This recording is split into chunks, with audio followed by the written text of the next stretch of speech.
Minuit sonna. Le cordonnier entendit un léger bruit dans l'atelier et ouvrit tout doucement la porte du placard. C'est une drôle d'histoire, celle d'une voix et de contes pour enfants. Mars 2020, François Gibert se confine et se lance dans l'aventure. Des histoires connues qu'il adapte ou qu'il imagine le plus souvent. L'ancien journaliste y ajoute sa musique et investit la toile avec succès. Histoire pour les oreilles. Il faut beaucoup surjouer, c'est-à-dire que quand on est content, il faut être content, il faut vraiment que ça... Ah, qu'est-ce que je suis content! Ça, on ne le fait jamais dans la vie, mais pour un enfant, c'est très important.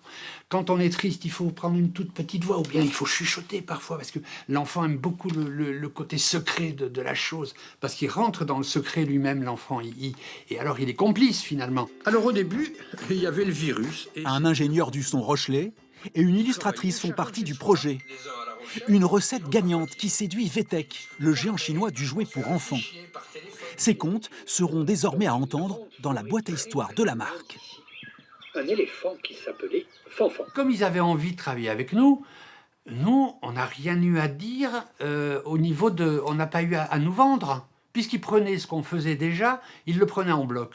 Donc après, on a négocié sur les thèmes, ok, mais notre manière de travailler, elle n'a pas bougé d'un pouce. François Gibert doit livrer 16 contes à la société chinoise en 2021. Une drôle d'histoire à faire rêver petits et grands.